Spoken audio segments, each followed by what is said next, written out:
2வது நினைவு நாளை முன்னிட்டு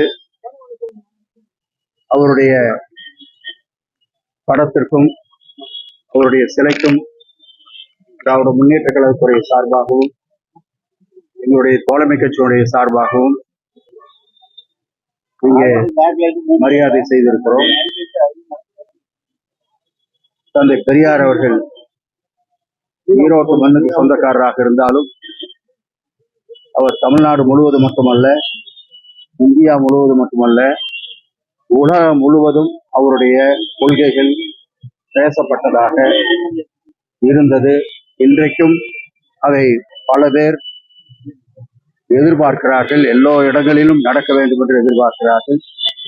மாண்புமிகு தமிழ்நாடு முதலமைச்சர் அவர்கள் தந்தை பெரியாருடைய கொள்கைகளை உணர்வுபூர்வமாக இந்த மக்களிடத்தில் எடுத்துச் செல்கிறார். யாருடைய மனசையும் புண்படுத்தாமல், யாருடைய உணர்வுக்கும் எந்த பிரச்சனையும் இல்லாமல் எல்லோரும் சமமாக இருக்க வேண்டும் என்பதிலே தமிழ்நாடு முதலமைச்சர் அவர்கள் மிக தெளிவாக எல்லாவற்றையும் செய்கிறார்.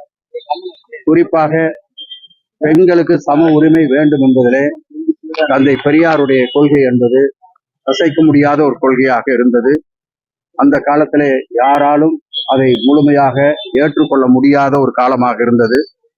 ஆனால் அவற்றை அவர் மிகுந்த கவனத்தோடும் மிகுந்த உறுதியோடும் அவர் அன்றைக்கு அதை செய்தார். தொடர்ந்து வந்த பேரறிஞர் அண்ணாவாக இருந்தாலும், முத்தமிழ் கலைஞராக இருந்தாலும் அவருடைய உணர்வுகளை முழுமையாக பிரதிபலித்து அவைகளை எல்லாம் செயல் வடிவம் அரசியலை கொடுத்தது திராவிட முன்னேற்ற கழகம் என்பதை எல்லோரும் அறிவார்கள்.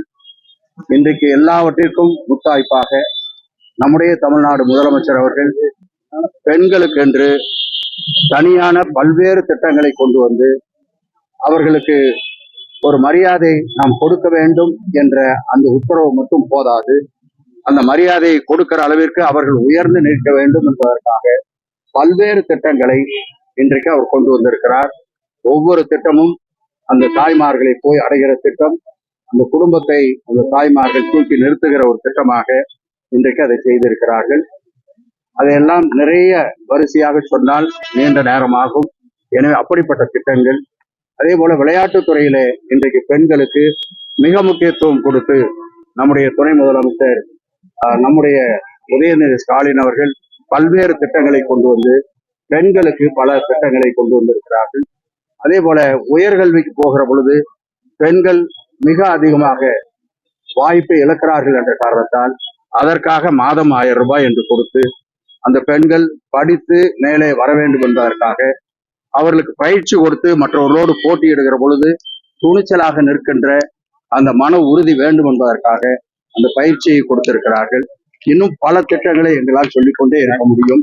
இதிலே முத்தாய்ப்பாக இன்னொன்றை சொல்ல வேண்டும் என்று சொன்னால், வருகிற 29ஆம் தேதி கோவையிலே பல்லடத்திலே மிகப்பெரிய ஒரு மகளிர் மாநாடு, வெல்லும் தமிழ் பெண்கள் என்ற அந்த தலைப்பிலே மிகப்பெரிய ஒரு மகளிர் மாநாடு நடக்க இருக்கிறது. ஏறத்தாழ அங்கே நம்முடைய கனிமொழி அவர்கள் வந்து நேரடியாக வந்து இடத்தை எல்லாம் பார்த்தார்கள். தமிழ்நாடு முதலமைச்சர் அவர்கள் ஒவ்வொரு நிகழ்ச்சியும் எப்படி நடத்த வேண்டும் என்பதை செந்தில் பாலாஜி அவர்களை அழைத்து எல்லாம் சொல்லி இருக்கிறார்கள். அதே போல அந்த பகுதியை சார்ந்த அமைச்சர்கள், நம்முடைய மாண்புமிகு சாமிநாதன் அவர்கள், மாண்புமிகு கயல்வெளி அவர்கள், மற்ற சட்டமன்ற உறுப்பினர்கள், அதே போல நாடாளுமன்ற உறுப்பினர்கள், அது மட்டும் அல்லாமல் மாவட்ட செயலாளர்கள், பகுதி செயலாளர்கள், மாநகர செயலாளர்கள், இப்படி அனைவரும் அதில் இணைந்து மிகப்பெரிய அளவிலே அங்கே செய்து கொண்டிருக்கிறார்கள். முதலிலே ஒரு 1.5 லட்சம் பேர் வருவார்கள் என்ற ஒரு கணக்கை வைத்து அதற்கான ஏற்பாடு செய்யப்பட்டது. இப்பொழுது இந்த 2-3 நாட்களாக வருகிற கணக்கு 2 லட்சத்தை தாண்டுகிற அளவிற்கு தாய்மார்கள் வருவார்கள் என்று ஒரு கணக்கு சொல்லப்படுகிற காரணத்தால் அதற்கான ஏற்பாட்டை கூடுதலான செய்வதற்காக ஏற்பாடு செய்திருக்கிறார்கள். இது எதற்காக சொல்லுகிறேன் என்று சொன்னால், ஒரு திராவிட முன்னேற்ற கழகத்துடைய வளர்ச்சிக்காக இந்த மாநாடு நடத்தப்படுகிறது என்பதை விட 100 மடங்கு தாய்மார்களுக்கு ஒரு முக்கியத்துவம் கொடுக்க வேண்டும், அவர்களுக்கு ஒரு முன்னுரிமை இருக்க வேண்டும், அவருடைய முக்கியத்துவம் இந்த நாட்டிற்கு தெரிய வேண்டும், அவருக்கு சமமான ஒரு உரிமை வர வேண்டும் என்பதற்காக இந்த மாநாட்டை தமிழ்நாடு முதலமைச்சர் அவர்கள் ஏற்பாடு செய்திருக்கிறார்கள் என்பதை இந்த நேரத்திலே நான் தெரிவித்துக் கொள்ள விரும்புகிறேன். இன்றைக்கு தந்தை பெரியாருடைய 52வது நினைவு நாளை போலவே புரட்சி தலைவர் எம்ஜிஆர் அவர்களுடைய 38வது நினைவு நாளாக இன்றைக்கு இருக்கிறது. நாங்கள் அந்த படத்திற்கும் மாலையிட்டு, அதே போல அவருடைய சிலைக்கும் மாலையிட்டு அந்த அவருக்குண்டான மரியாதையை நாங்கள் செய்திருக்கிறோம். தலைவர் அவர்களும் கூட எப்பொழுதுமே அவர் மீது ஒரு தனியான ஒரு மதிப்பு வைத்திருக்கக்கூடியவர். எனவே இன்றைக்கு நினைவு நாள் என்ற காரணத்தால் எந்த பாரபட்சமும் இல்லாமல் இங்கே யார் வந்தாலும் எல்லோரும் ஒன்றாக இந்த நினைவு நாளில் அஞ்சலி செலுத்துவது என்பது எல்லோருடைய கடமை என்ற வகையில நாங்கள் தந்தை பெரியாருக்கும் புரட்சி தலைவர் எம்ஜிஆர் அவர்களுக்கும் இங்கே இறுதி ஒரு அஞ்சலியை நாங்கள் செலுத்தி இருக்கிறோம் என்பதை இந்த நேரத்திலே நான் ஆண்டோர் நீங்க வந்து இந்த மாதிரி எம்ஜிஆர் சிலைக்கும் கலைஞர் சிலைக்கும் மாலையும் வளர்ப்போம். அப்ப எம்ஜிஆர் சிலைக்கும் அம்மா சிலைக்கு மாலை எழுதிங்க. ஆனா இந்த ஆண்டு நீங்க மாலை நினைச்சு குறிப்பிட்டு சொல்றீங்க. அதற்கு காரணம் என்ன சார்? குறிப்பிட்டு சொல்ல இந்த ஆண்டு நீங்க அனுபவிச்சிருக்கீங்களா? இது வந்து இதுக்கு ஒரு உள்நோக்கமே இல்லை. இது இன்னைக்கு வந்து மற்ற நாள் வருகிற பொழுதெல்லாம் யாராவது ஒருவருடைய பிறந்த நாளோ நினைவு நாளோ இருக்கும். இன்றைக்கு தந்தை பெரியாருக்கும் புரட்சி தலைவர் எம்ஜிஆருக்கும் ஒரே நாள்ல நினைவு நாள் என்ற காரணத்தால் இணைத்து சொல்லுகிறேன். மற்ற நாள்ல யாராச்சும் ஒருத்தருக்கு தான் இருக்கும். அதனால மற்றதை சொல்ல வேண்டிய அவசியம் இருக்காது. இன்றைக்கு அவங்க 2 பேருக்கு ஒரே நாள் நினைவு நாள்ங்கிறதுனால இணைத்து சொல்றேன். அதை நீங்க வேற இதோட இணைக்கிறீங்க. நாளைக்கா வந்து எம்ஜிஆர் கையில எடுத்துக்கிறதுனால நீங்க இப்போ திமுக அப்படியெல்லாம் யாரும் கையில எடுக்க முடியாது. அதற்கென்று ஒரு முறை இருக்கிறது. திமுகவுக்குன்னு ஒரு முறை இருக்கிறது. அவர் திமுக மீது எவ்வளவு பற்று முதல் வைத்திருந்தார் என்பதும், கலைஞர் அவர்களும் அவரும் எவ்வளவு ஒன்றாக இருந்தார்கள் என்பதும் அதெல்லாம் வேற விஷயம். அவரு வந்து கையில் எடுத்துக்கிட்டாங்க போயிட்டாங்கிறதெல்லாம் இல்லை. திராவிட முன்னேற்ற கழகம் தன்னுடைய கொள்கையிலே தனிப்பட்ட முறையிலே சரியாக நின்று தமிழ்நாடு முதலமைச்சராக இருந்தாலும், அதே போல நம்முடைய உதயநிதியாக இருந்தாலும் திராவிட முன்னேற்ற கழகத்துடைய கொள்கையிலே சிறிது கூட தடமாறாமல் சரியாக இருக்கிறார்கள். அதே நேரத்திலே மற்றவர்களை மதிப்பதிலே, எதிர்கட்சிகளை மதிப்பதிலே அவர்களுக்கு இணையாக நான் யாரையும் பார்த்ததில்லை. தளபதி அவர்கள் அவ்வளவு மிக தெளிவாக, மிக ஒரு நாங்களே ஆச்சரியப்படுகிற அளவிற்கு மற்றவர்கள் மீது அவர் மரியாதை வைத்திருக்கிறார் என்பதை நாங்கள் எப்பொழுதும் பார்க்கிறோம். கடுமையான விமர்சனம். அதே மாதிரி நீங்களுமே வந்து ஹீரோ ஜெயிக்க முடியாது அப்படிங்கிற மாதிரி அது வந்து மக்கள் முடிவெடுக்க வேண்டியது. அவரே தனியா நின்று முடிவெடுத்து வச்சுட்டாருன்னு நினைக்கிறேன். திராவிட முன்னேற்ற கழகம் எவ்வளவு நல்ல சக்தியாக இருந்தால் இத்தனை நாள் இந்த மக்கள் நம்பி அந்த ஆட்சியை கொண்டு வந்திருப்பார்கள். இந்த 5 ஆண்டு காலத்திலே நான் ஒன்றை சொல்லுகிறேன். எந்த ஆட்சியாக இருந்தாலும் ஒரு 5 ஆண்டு காலத்தை முடிக்கிற அந்த ஓரத்திலே மிகப்பெரிய பிரச்சனைகளை எல்லாம் சந்திக்கும். போகிற பொழுது மக்களிடத்துல சில சங்கடங்களை சந்திக்கும். ஆனால் திராவிட முன்னேற்ற கழகம் ஆட்சிக்கு வந்து முதல் நாள் போகிற பொழுது முதலமைச்சர் அவர்களுக்கும் சரி, உதயநிதி அவர்களுக்கும் சரி, அல்லது கட்சியில இருக்கிற முக்கியமானவர்களுக்கு என்ன வரவேற்பு இந்த மக்களிடத்துல கிடைத்ததோ அதை விட 1 மடங்கு கூடுதலாக கிடைத்துக் கொண்டிருக்கிறது என்பதை தெரிவித்துக் கொள்கிறேன். அதற்கு காரணம் அவர்களுடைய அணுகுமுறை. 2வது, அவர்கள் கொண்டு வந்திருக்கிற திட்டங்கள் ஒவ்வொன்றும் இந்த மக்களை போய் தொட்டிருக்கிறது. எனவே அந்த மக்கள் இந்த கட்சியை ஏற்றுக்கொண்டிருக்கிறார்கள், இந்த ஆட்சியை ஏற்றுக்கொண்டிருக்கிறார்கள். எனவே நாங்கள் திமிருக்காக எல்லாம் சொல்லல. 2026 இந்த மக்கள் திராவிட முன்னேற்ற கழகத்தை ஆட்சிக்கு கொண்டு வர வேண்டும். தளபதி மு.க. ஸ்டாலின் அவர்களை முதலமைச்சராக மீண்டும் கொண்டு வர வேண்டும் என்பது தெளிவாக இருக்கிறார்கள். வெளிவந்த முன்னாள் அமைச்சர்கள் குறிப்பா பெரியாருடைய கருத்துக்கள் அது மட்டும் இல்லாம அது சார்ந்த விஷயங்கள்ல அந்த படத்தை எடுத்திருக்காங்க.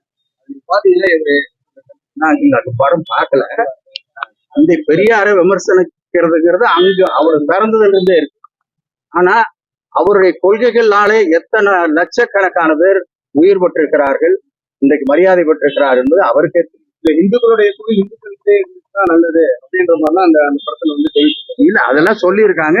இதுல வந்து இப்போ சேகர் பாபு மினிஸ்டர் சொல்லியிருக்காங்க, எத்தனை கோயிலுக்கு குடமுழுக்கு பண்ணியிருக்கோம், எத்தனை கோயில் புனரமைக்கப்பட்டிருக்கிறது, இதெல்லாம் வந்து எங்கெங்க பிரச்சனைகள் இருந்தது எல்லாம் எடுத்து சரி பண்ணியிருக்கோம் அப்படிங்கிறத முதலமைச்சர் அவர்களிடத்திலே அவர் பட்டியலை கொடுத்து அது சொல்லப்பட்டிருக்கிறார். இதுவரை எந்த அரசாங்கத்திலையும் செய்யாத அளவு செய்யும். எனவே இதெல்லாம் சொல்லிட்டு இருந்தாங்கன்னா நாங்க என்ன சொல்றதுன்னு தெரியல. இந்த கடமையை ஒழுங்காக திராவிட முன்னேற்ற கழகம் சார் இப்ப பொங்கல் பரிசு பாத்தீங்கன்னா கடந்த ஆண்டு கொடுக்கல, இந்த வருஷம் பிறந்ததுல இருந்து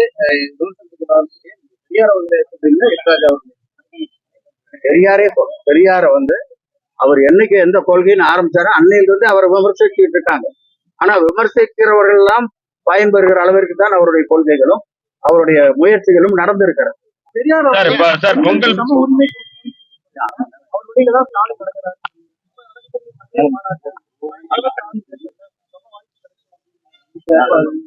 மாநாட்டை பத்தி சொன்ன சீட் கொடுக்கும் பொழுது அது தலைமை எடுக்கிற முடிவு, அதுல சம வாய்ப்பு அப்படிங்கிற பொழுது எல்லாம் ஒண்ணுதான். இளைஞரணி மாநாடுல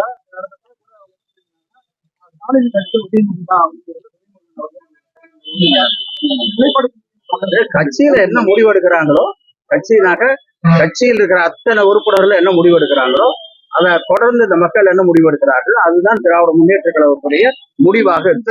பொங்கல் பரிசு பாத்தீங்கன்னா பொங்கல் பரிசு கடந்த ஆண்டு தேர்தலை முன்னிட்டு கொடுக்கறாங்கன்னு சொல்லிட்டு விமர்சனங்கள் வந்து அப்படியெல்லாம் தேர்தலை முன்னிட்டுலாம் இல்ல. இவ்வளவு இல்ல, பெண்களுக்கு பேருந்துல கட்டணம் இல்லாமல் பயணம் செய்வதற்கான திட்டத்தை முதல் நாள் கொண்டு வந்தார். அது தேர்தலை முன்னிட்டா? அப்படி இல்ல, ஒவ்வொரு திட்டத்தையும் ஏதாச்சும் ஒரு காரணம் சொல்லலாம். இது மக்களுடைய நன்மைக்காக ஒவ்வொன்றையும் செய்து இந்த அரசாங்கம் தளபதி அவர்கள் செய்கிறார்கள். பக்கத்து மாநிலத்தில் இருக்கிற மற்ற அமைச்சர்கள் முதலமைச்சர் எல்லாம் பாராட்டுறாங்க. நீங்க இப்படி கேட்டுட்டு இருந்தா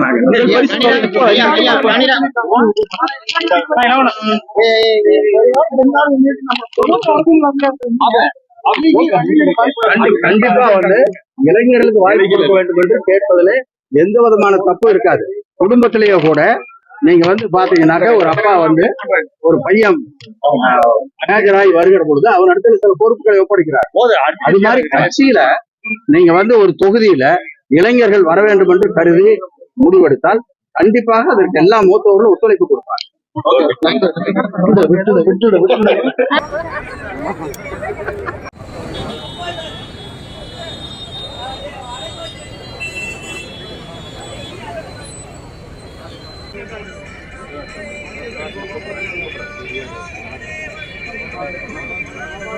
வீர வணக்கம், வீர வணக்கம், வீர வணக்கம், வீர வணக்கம். தந்தை பெரியார் அவர்களுக்கு வீர வணக்கம், தந்தை பெரியார் அவர்களுக்கு வீர வணக்கம், வீர வணக்கம், வீர வணக்கம், வீர வணக்கம். விண்டாடி வேந்த தந்தை பெரியார் அவர்களுக்கு வீர வணக்கம், விண்டாடி வேந்தன் தந்தை பெரியார் அவர்களுக்கு வீர வணக்கம். இந்த சமூக நீதி பிரச்சார பயணத்தோடு உள்ளார்கள்.